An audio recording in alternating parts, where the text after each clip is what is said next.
한 사람이 주님에 의해서 데려감을 받고 한 사람이 남겨졌을 때 그들은 똑같이 밭에서 일을 하고 있었습니다. 한 여자가 주님에 의해 데려감을 당하고 한 여자가 버려둠을 당할 때 그들은 똑같이 맷돌질을 했습니다. 그죠?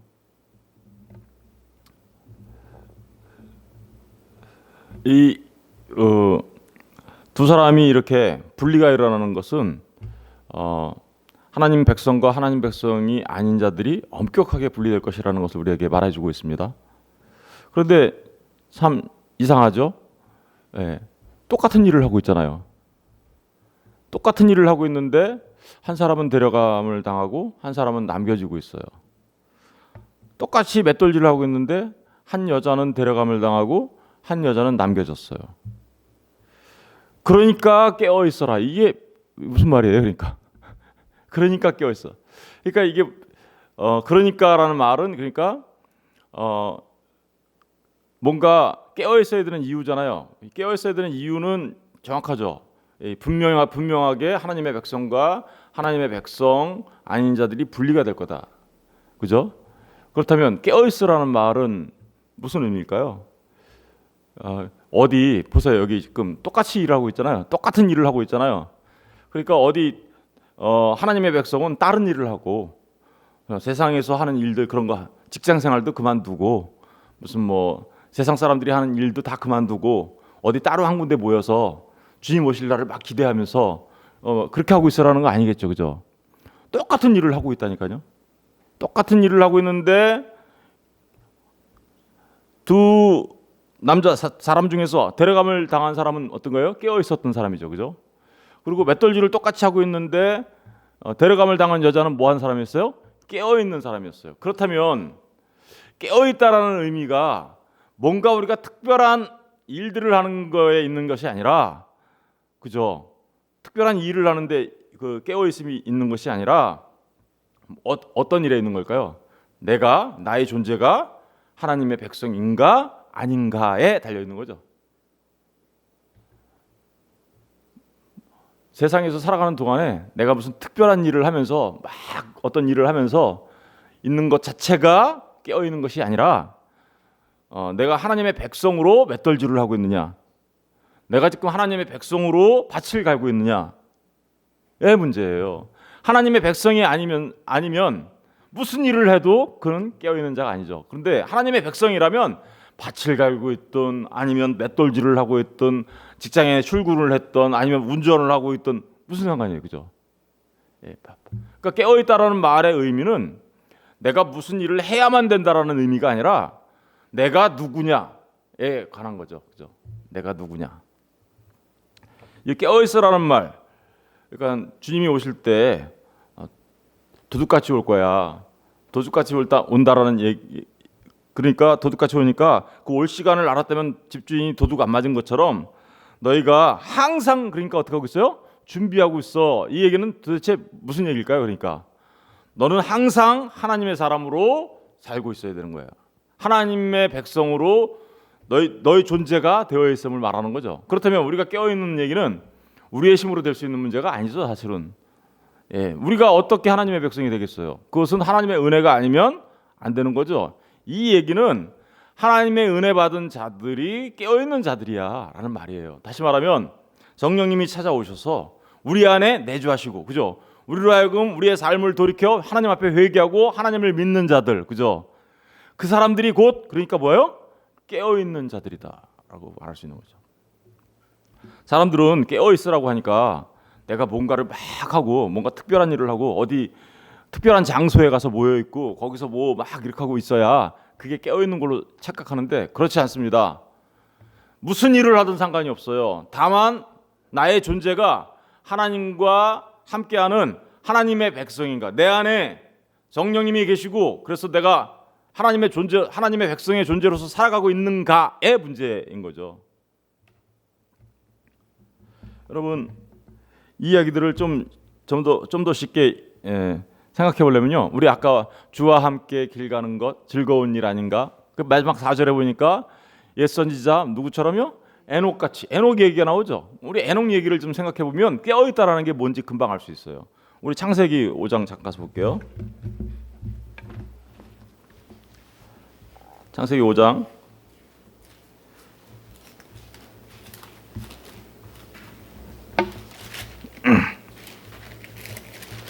창세기 5장을 보시면요. 5장 21절 보시면 에녹은 65세에 누구를 낳았어요? 무두셀라를 낳았고 무두셀라를 낳은 후 300년을 하나님과 어떻게 했어요? 동행하며 자녀를 낳았으며 그는 365세를 살았더라. 에녹이 하나님과 뭐 했대요? 동행하더니 하나님이 그를 데려가심으로 세상에 있지 아니하였더라. 하나님이 그를 데려간 거 아까 맷돌질하다 데려간 사람 여자 같지 않아요? 밭에 있다가 일하다가 하나님이 데려간 사람 같지 않아요? 똑같죠? 예. 사실은 이 에녹의 삶이 바로 깨어있는 삶의 표본이에요. 그런데 에녹이 도대체 왜 깨어있는 삶을 살았을까요? 예. 에녹의 삶을 잘 보세요. 에녹이 무두셀라를 낳았대요. 그죠? 근데 무두셀라를 낳은 후에 어떻게 했대요? 그러니까 무두셀라를 낳기 전에는 어땠는지 모르겠어요. 근데 무두셀라를 낳은 후에 300년을 하나님과 어떻게 했대요? 동행하며 자녀를 낳았다. 그러니까 바뀐 게 하나 있어요. 자녀를 낳으면서 똑같이 살았어요. 다른 사람들과 같이 시집가고 장가가고 자녀 낳고 살았어요. 그렇죠? 똑같이. 그런데 달라진 게 하나 있어요. 무두셀라를 낳은 후에 300년을 하나님과 뭐 했대요? 동행하며 살았다. 24절에 보니까 하나님이 에녹이 하나님과 함께 어떻게요? 동행하더니. 이 동행한다는 말이요. 무슨 말이냐면 할라크라고 합니다. 히브리 말로 할라크. 할라크라는 말은 어떤 말이냐면요. 하나님과 친밀한 관계 속에서 인격적인 만남을 계속하는 관계. 그죠? 하나님과의 친밀한 관계 속에서 인격적인 만남을 계속하는 관계로서 살아가고 있는 사람이에요. 그러니까 다시 말하면 하나님과 사귐이 있고 하나님과 교제가 있고 하나님 앞에 늘 하나님과의 만남을 통하여 살아가는 사람. 달라졌어요. 에녹이 언제 달라졌어요? 무두셀라를 낳고. 왜 갑자기 달라졌을까요? 이렇게 왜 갑자기 에녹은 하나님과 친밀한 관계를 가지며 인격적인 만남을 만나면서 이렇게 살아가는 동행하는 삶을 살게 된 것일까요? 이유는 하나입니다. 무두셀라를 낳고 나서예요. 그 무두셀라를 낳고 왜 도대체 그렇게 됐을까요? 여러분 무두셀라는 이런 의미예요. 창을 던지는 사람. 그런데 그 무두셀라의 진짜 그 의미는 이런 의미가 숨겨져 있습니다. 그가 죽는 날에 뭔가를 보내겠다라는 뜻이에요. 그가 죽는 날에 뭔가를 보낸다. 뭘 보냈을까요? 홍수, 심판 이거요. 그러니까 무두셀라가 죽으면 심판이 오는 거야. 여러분 생각해 보세요. 에녹이 자기 아들 무두셀라가 죽으면 심판이 온다는 사실을 알면 어땠을까요? 그걸 알았어요. 그러면 무두셀라가 조금만 아프면 야 하나님이 심판이 오는가 보다. 무두셀라가 조금 어디 좀 비실비실거리면 어떻게 했을까요? 야 무두셀라가 얘가 죽으면 하나님의 심판이 온다는데 야 하나님의 심판이 온다는데 그러면서 늘 무슨 생각을 했을까요? 무두셀라를 볼 때마다 하나님의 심판을 생각한 거죠. 그러면서 하나님의 심판을 생각하며 어떻게 살았어요? 그 하나님의 심판이 온다라는 사실을 안 그는 늘 하나님 앞에 하나님과 친밀한 관계를 유지하며 살아갈 수밖에 없는 그런 존재로 바뀌게 된 것이죠. 바로 이 에녹이 그랬던 것처럼 깨어있는다는 얘기는요. 바로 그렇게 하나님과의 관계 속에서 친밀한 관계를 유지하며 살아가는 사람들. 다시 말하면 그걸 뭐라 그랬어요? 할라크, 동행하다. 여러분 동행한다는 건 옆에 이렇게 같이 간다는 의미잖아요. 그런 의미 아닙니다. 옆에 이렇게 같이 가는 사람들은 동행한다니까 워킹하는 거니까 어디 산책 같이 하는 것처럼 이렇게 생각하는데 여러분 하나님이 우리와 함께 동행한다는 사실은요. 하나님이 내 안에 내가 하나님 안에 있다라는 존재예요. 하나님과의 연합한 삶을 살아간다는 말이에요. 깨어 있으면 그러니까 뭐예요? 내가 주님 안에 주님이 내 안에 있는 삶. 그 삶을 살아가는 거예요. 그 삶을 살아가는데 그들은요 여전히 시집가고 장가가요. 그 삶을 살아가는데 그들은요 밭에서 나가서 일을 해요. 그 삶을 살아가는데 그들은요 나가서 맷돌질하고 살아가요. 이 시간 속에서 주어진 삶을 결코 소홀히 하지 않아요. 그럼에도 불구하고 그들은 늘 뭘 생각해요? 무드셀라를 생각해요. 주님이 오시는 날, 주님이 오시는 거지. 그날을 내가 늘 기억하며 살아가야지. 그러니까 어떻게요? 늘 주님과 대화하며 주님과 인격적인 만남을 가지며 하나님의 말씀 속에서 하나님을 만나며 그래서 그 말씀대로 순종하며 살아가려고 하는 사람들. 그 사람들이 뭐예요? 그러니까 그들이 깨어있는 자들이에요. 겉으로 보면요 세상 사람들하고 똑같이 보여요. 밭에 나가서 일하고 저기 맷돌질을 돌리고 직장에 출근하고 공장에 나가고 사무실에 나가고 똑같이 사업하고 똑같이 보여요. 그런데 그들 안에는 주님과 함께하는 삶이 그 안에 있는 거죠. 이게 깨어있음이라는 말의 의미입니다. 우리 데살로니가 전서 5장 가서 볼게요. 데살로니가 전서 5장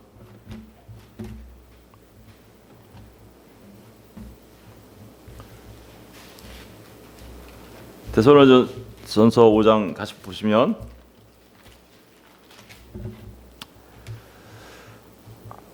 5장 4절을 보세요. 2절부터 읽어볼게요. 주의 날이 밤에 도둑같이 이룰 줄을 너희 자신이 자세히 알기 때문에. 그러니까 때와 시기에 대해서 말할 필요가 없어요. 왜냐하면 데살로니게 교회 사람들은 주의 날에 도둑같이 임할 걸 잘 알았어요. 그런데 주님이 언제 임한대요? 그들이 평안하다 안전하다 할 그때에 임신한 여자에게 해산의 고통이 이름과 같이 멸망이 갑자기 그들에게 이르르니 결코 피하지 못하래. 여러분 주님 막 전쟁이 일어나고 위기인가 봐 지진이 막 일어나고 폭풍이 막 쏟아지고 그래서 주님 오시는 거 아니야 이런 거 그때 안 오세요. 그때 오는 게 아니라 너무나 평안할 때 너무나 안전하다고 사람들이 느낄 때 그때 오세요. 사람들은 잠깐만 그렇게 생각하잖아요. 막 지진이 일어나고 전쟁이 일어나니까 주님 오실 때가 다 됐나 봐. 물론 맞아요. 그런 징조가 있다고 했으니까. 근데 그것은 재난의 시작일 뿐이라고 얘기하고 있어요. 언제 오실까요? 사람들이 이 세상이 천국 같아. 이 세상이 정말 평안해. 이 세상이 정말 안전해. 그때 오신다니까요. 그때. 그런데 4절 보세요. 형제들아 너희는 어둠에 있지 아니하며 그날이 도둑같이 너희에게 임하지 못하리니 너희는 다 빛의 아들이요 낮의 아들이라 우리가 밤이나 어둠에 속하지 아니하냐니 그러므로 우리는 다른 이들과 같이 자지 말고 어떻게 해요? 오직 깨어 어떻게 해요? 정신을 차리자. 그러니까 우리는 그러니까 이 사람들은 뭐예요? 이미 존재가 빛의 아들이고 낮의 아들이죠. 그런 사람들에게는 깨어있는 삶의 모습이 나타난다는 거예요. 근데 한번 잘 보세요. 깨어있는 삶이 어떤 건가? 자는 자들은 밤에 자고 취하는 자들은 밤에 취하되 우리는 낮에 속했으니 정신을 차리고 믿음과 사랑의 호심경을 붙이고 구원의 소망의 투구를 쓰자. 이게 뭐예요? 전신갑주 입은 삶이죠. 전신갑주 입은 삶을 살아가는 사람들이 깨어있는 삶이에요. 믿음과 사랑과 소망의 삶, 그죠? 믿음, 소망, 사랑이잖아요. 지금 보면, 그죠? 근데 믿음과 사랑의 호심경을 붙이고 구원의 소망의 투구를 쓴다. 이거는요. 예수 믿는 주님이 내 안에 있는 자들에게만 있는 삶의 모습이죠. 주님을 믿어요. 그리고요, 그 주님을 믿는 그 믿음이 우리 안에 있으니까 주님이 우리 안에 계세요. 그러니까 우리 안에 누가 계신 거예요? 사랑이 계세요. 그래서 사랑의 수고를 하는 삶을 살아가죠. 그리고 그러다 보니까 어떻게 돼요? 주님이 내 안에 있으니까 내가 주님과 동행하는 삶을 살게 되니까 뭘 기다려요? 주님 다시 오심을 기다려요. 큰 소망 가운데 살아가는 거죠. 이 사람들이 바로 깨어있는 삶이에요. 9절 보세요. 하나님이 우리를 세우심은 노하심에 이르게 하심이 아니요 오직 우리 주 예수 그리스도로 말미암아 구원을 받게 하심이라. 그렇죠. 우리가 주님과 동행하는 깨어있는 삶을 살아가야 되는 가장 중요한 이유가 목적이 그러니까 뭐예요? 구원이에요. 그죠? 구원을 받게 하는 거예요. 10절 보세요. 예수께서 우리를 위하여 죽으사 우리로 하여금 깨어있든지 자든지. 보세요. 깨어있다 있어야 된다고 그러는데 여기 또 깨어있든지 자든지 이런 말이 나오죠. 여기서 말하는 이 깨어있든지 자든지는 진짜 깨어있는 것과 자는 것 이거 말하는 거겠죠. 그죠? 그런데 그래 어떻게 하든지 자기와 함께 어떻게 해요? 살게 하려 하셨느니라. 여러분 함께 살다 궁극적인 목적이 뭐예요? 우리로 하여금 깨어있는 삶을 통하여 구원을 받게 하고, 그래서 어떻게 해요? 늘 어떻게 해요? 함께 주님과 사는 삶. 여러분, 깨어있는 삶이 그러니까 아까 뭐예요? 할라크하고 똑같은 말이잖아요. 할라크가 뭐예요? 주님과 동행하는 삶이라고 그랬잖아요. 내가 주님 안에, 주님이 내 안에 함께 살아가는 삶, 늘 주님과 인격적인 만남을 통해서 살아가는 삶, 그 삶, 주님과의 교제가 있는 삶, 그죠? 그 삶인데 여기서도 똑같이 얘기하죠. 함께 산다, 그죠? 산다라는 말은 자오라고 합니다. 생명의 삶을 살아나는 뜻이에요. 생명이 조회거든요. 자오. 근데 중요한 건 앞에 함께라는 단어가 들어가죠. 이 함께라는 말은 쉰이라는 말이에요. 쉰. 우리 저기 수영 같은 거 보면 싱크로나이즈 하면 동시에 이렇게 막 춤추고 그러잖아요. 동시에. 쉰이라는 말이 동시에 함께라는 말이거든요. 그러니까 함께 산다. 함께 생명의 길을 간다. 뭐 하는 거예요? 주와 함께 길 가는 거네. 동행하는 거네. 그죠? 이게 바로 깨어 있는 삶입니다. 여러분, 우리가 그러니까 어떡해요? 열심히 직장에 있는 분들 열심히 직장 생활 하시고요. 그리고 사업하시는 분들 열심히 사업하시고요. 또 학생들은 열심히 공부하면 되고요. 그렇게 똑같이 다른 사람들과 같이 세상에서 살아요. 열심히 시집가고 장가 가셔야 돼요. 내일 주님 오신다 하더라도 오늘 결혼하려고 그러면 결혼해야죠. 그런데 깨어 있는 건 뭐예요? 예, 내가 그런 거 내일 주님 오시니까 오늘 장가 가야 되는데 안 가고, 아유 장가 끝까지 안 가면 뭐 할 거야? 이렇게 하면서 살아가는, 그게 깨어 있는 삶이 아니라, 정말 깨어 있는 것은 그런 일을 다 세상 사람들과 똑같이 한다 할지라도 내가 어떻게 살아가는 거예요? 주님과 함께 살아가는 거예요. 직장에서, 사업장에서, 공부하는 현장에서, 어디서든 내가 주님의 사람으로 살아가는 겁니다. 이게 깨어 있음이에요. 함께 산다잖아요. 함께. 쉰 그리고 자오. 함께 산다. 할라크, 동행한다. 이러한 삶에 중요한 특징이 하나 있어요. 이런 삶에 피해야 될 걸 하나가 있어요. 조심해야 될 게 하나 있어요. 그게 뭘까요? 깨어있는 삶에 나타나, 당연히 주님과 동행하는, 교제하는 삶을 하려면 주님과의 교제가 방해되는 것은 어떻게 돼요? 조심하겠죠. 예, 그게 그래서 깨어있는 삶 속에 나타나는 또 다른 측면이기도 해요. 조심해야 될 것도 있어요. 우리 누가복음 가서 볼게요. 누가복음 21장.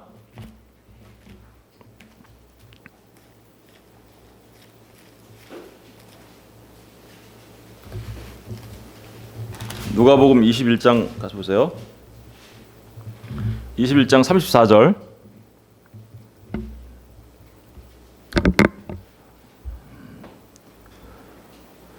34절부터 읽어보시면요. 너희는 스스로 조심하라. 그렇지 않으면 방탕함과 술 취함과 생활의 염려로 마음이 둔하여지고 뜻밖의 그날이 덫과 같이 너희에게 임하리라. 이날은 온 지구상에 거하는 모든 사람에게 임하리라.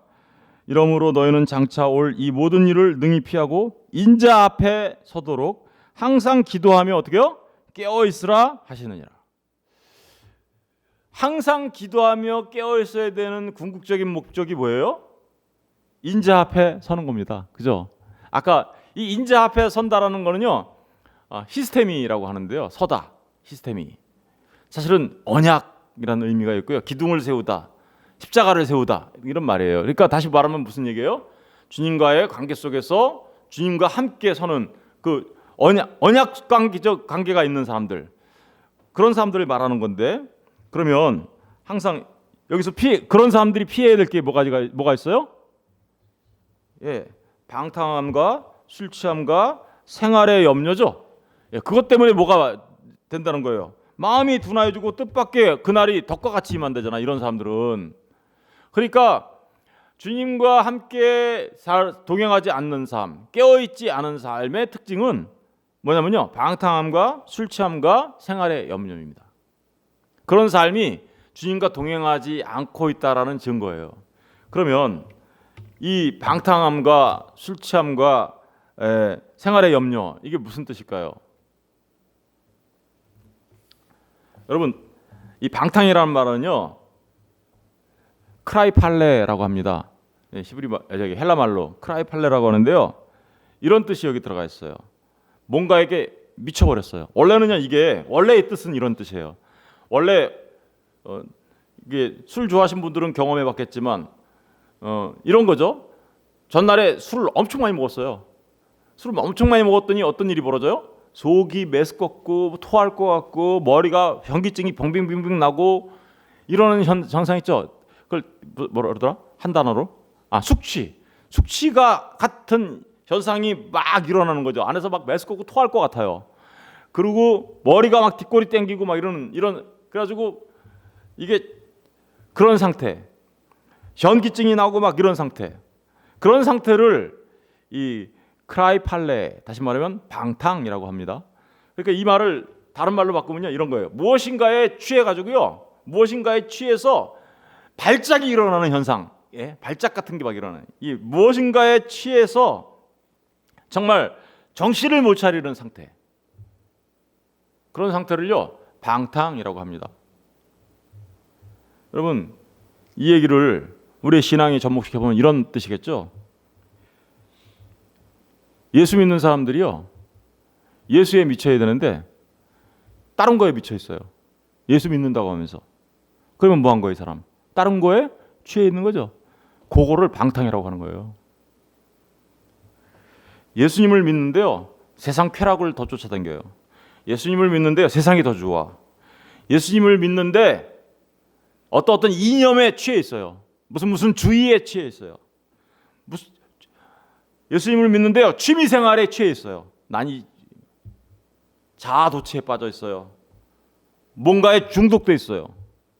그래서 그런 중독 현상으로 인하여 나타나는 발작 현상, 그거를 방탕이라고 얘기하는 거죠. 예수님과의 관계 속에서 아까 말했잖아요. 예수님 깨어 있다라는 것은 예수님과의 온전한 인격적인 관계 속에서 사귐을 나누며 살아가는 그런 삶이라고 했는데, 이 사람은요, 취미, 어떤 주의, 어떤 종교, 자아도취, 쾌락, 세상을 쫓아가는 것, 이런 것들 때문에요 전혀 예수님과 동행하는 삶을 살지 못해요. 이름은 거창하게 걸어놨어요. 나 예수 믿어. 그 이름은 거창하게 걸었어요. 무슨 교회 이렇게. 그런데 무슨 주의에 빠져 있고요, 무슨 세상적인 사상에 빠져 있어요. 그걸 방탕이라고 하는 거예요. 이 방탕과 같은 단어가 술 취함이죠. 사실은 그러고 보니까 술 취함도 똑같은 거예요, 사실은. 그런데 이 술 취함은 잘 생각해 보세요. 술 취하지 말라. 이는 방탕한 것이니, 그죠? 방탕이잖아요. 이는 방탕한 것이니 너희는 뭘 받아요? 성령 충만함을 받아라. 이렇게 얘기하죠. 그러니까 술 취함의 반대말이 성령 충만함이고, 성령 충만함의 반대말이 뭐예요? 술 취함이에요. 그럼 술 취함이 성령은 육체를 거스르고 육체는 성령을 거스리라니. 그러니까 육체에 따라서 살아가는 삶을 뭐라고 하는 거예요? 그게 술 취함이라니까요. 예? 내 육체의 정욕을 따라서 이생의 자랑, 안목의 정욕, 여기에 따라서 살아가는 게요, 그게 술 취함이에요. 여기에는요 섞어요. 성령을 따라 사는 삶은 진리 가운데 말씀에 순종하며 살아가죠. 그런데요, 술 취한 사람들은요, 말씀에 따라 살아가는 게 아니라요, 세상 원리에 따라서 어떤 때는 하나님의 말씀에, 어떤 때는 세상 원리, 이렇게 막 뒤죽박죽 섞어 놓는 거죠. 믹스드 된 거죠. 혼합주를 마시듯 그렇게 살아가는 삶을 술 취함이라고 얘기하는 거예요. 그럼 생활의 염려는 뭘까요? 생활의 염려는요, 생활이라는 게 비오스예요. 비오스가 뭐냐면요, 우리 육체적인 삶을 말하는 거예요. 육체의 삶. 그러니까 다시 말하면 생활의 염려는요, 생명을 위한 삶이 아니라 생활을 위한 삶이에요. 제가 늘 얘기하죠. 우리 기독교는 생명을 위한 것이지 생활을 위한 것이 아니다. 예수 그리스도를 믿고 주님의 제자로 살아간다는 얘기는 우리의 당장의 어떤 생활, 어떤 생존을 위하여 그 도움을 얻기 위하여 살아가는 것이 아니다. 우리는 영원한 생명을, 그죠? 주님을 통하여 얻게 되고, 그 주님을 통하여 영원한 생명의 삶을 살아가는 게 바로 우리의 신앙생활이다. 그런데 여전히 뭐 하고 있어요? 생존을 위해서 살아가요. 생활을 위해서 예수를 이용해요. 그걸 생활이라고 하는 거고요. 염려라는 건 뭐냐면요, 메림나라는 단어를 쓰고 있네요. 메림나. 예. 근심하다, 걱정하다, 염려하다, 이 메림나. 근데 이 메림나도요, 무슨 뜻이냐면요, 이런 뜻이에요. 다른 방향으로 나가다, 다른 방향으로 이끌리다, 흩어지게 하다, 이런 뜻이에요. 생각해 보세요. 염려와 세상의 염려, 생존을 위한 염려와 근심과 걱정이 뭐 하고 있어요? 우리가 가야 할 길을 벗어나 다른 길로 가게 만들다. 이게 염려라는 말이에요. 다른 길로 가게 만들다. 여러분, 우리가 관역에서 벗어나면 그걸 뭐라 그래요? 죄라고 하죠. 가던 진리의 길을 가야 되는데 곁길로 가게 되면 그걸 뭐라 그래요? 죄라고 얘기하죠. 하마르티아라고 하잖아요. 그게 똑같은 말이에요. 사실은 염려, 메림나. 그것도 다른 길로 가게 만드는 게 염려예요. 그러니까 우리로 하여금 정말 진리 가운데 하나님께서 기뻐하시는 길을 가게 만드는 것이 아니라 생활의 염려, 생존의 염려, 그것을 위해서 살아가는 사람들은 다른 길을 가게 돼 있다는 거예요. 다른 길을 가게 돼 있다. 다른 길을 가게 돼 있다. 그러니까 생각해 보세요. 방탕함, 술 취함, 생활의 염려가 우리로 하여금 뭐 하게 만드는 거예요? 예, 우리로 하여금 발작한 인생을 살아가게 만드는 거죠. 발작하는 인생. 온전한 정신으로 바른 길을 갈 수 있게 만드는 게 아니라 발작해서 다른 길로 가게 만들고, 염려가 다른 길로 가게 만들고, 술 취함이 하나님께서 기뻐하시는 성령 충만한 삶의 길로 가게 만드는 것이 아니라 육체의 정욕을 따라서 살아가는 그 길로 가게 만들잖아요. 그죠? 이게 바로 우리가 조심해야 되는 일이야 라고 말하고 있는 거죠. 여러분, 주님이 오시는 거는요, 어느 한 사람한테 오는 게 아니에요. 여기 뭐라고 했어요? 온 지구상에 거하는 모든 사람에게 임한다고 되어 있죠. 저한테도 임할 거고요, 여러분한테도 임할 거고요. 그러니까 지금 뭐 어떤 사람한테 일부 지역에 예수님이 재림했다라고, 이미 예수님은 왔다라고 말하면 다 그거는 거짓이죠. 모든 사람이 알게 될 거예요. 그런데 그때 똑같이 밭에 나가서 일합니다. 똑같이 맷돌질을 돌리고 있어요. 똑같이 직장 생활하고 있을 거고요. 똑같이 시집가고 장가가고 있을 거고요. 똑같이 사업을 하고 있을 거고요. 똑같이 그런 일들을 하고 있을 거예요. 그런데 정말 주님과 함께하는 삶, 주님과 교제하는 인격적인 만남을 만나며 살아가는 삶, 그들은 사랑과 믿음과 사랑 믿음에 호신경을 붙이고 소망의 구원의 투구를 쓰고, 그죠? 살아가는 삶. 그 사람들은요, 겉으로 보면 똑같이 보이는데 그들은 어느 날 보면 세상에 없어요. 누구처럼? 에녹처럼. 이게 바로 깨어 있어야 된다라는 삶의 진짜 뜻입니다. 예.